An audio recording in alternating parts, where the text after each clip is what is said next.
नमस्कार मु आलोक स्वागत करुच्ची न्यूज ओडिया को। तो दर्शक बंधु टी20 विश्वकप चलता बेले भारत एपर्यंत अपराजित रही। तेबे क्रिकेट महाकुंभर यही कोलाहल ठार दूर रही एक शांत आध्यात्मिक जीवन यापन कर भारतीय बैटिंग सुपरस्टार विराट कोहली। भारतर 2024 टी20 विश्वकप विजय रे मुख्य भूमिका ग्रहण कर विराट कोहली मंगलवार दिन निज पत्नी तथा अभिनेत्री अनुष्का शर्मा सह वृंदावन स्थित प्रेमानंद महाराज केलिकुंज आश्रम में पहुंची विभिन्न आध्यात्मिक कार्यक्रम में भाग नहीं। आश्रम से प्राय 1 घंटा रही साधारण भक्त मान गहण में बसी भजन कीर्तन करते।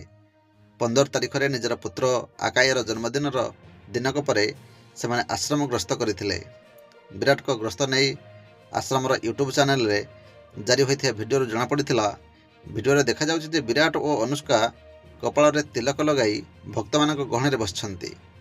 विगत किछि वर्ष है विराट निजर आध्यात्मिक जीवन यापन बेस चर्चा रहउछन्ति।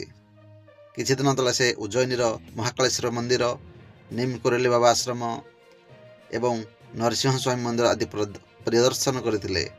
तो दर्शक बंधु विराट कोहली यही आध्यात्मिक रूप बा आध्यात्मिक जीवन यापन आपको केते प्रभावित करछि एवं आपको केमिति लागुछि ता कमेंट माध्यम निश्चिंत जणातु। धन्यवाद।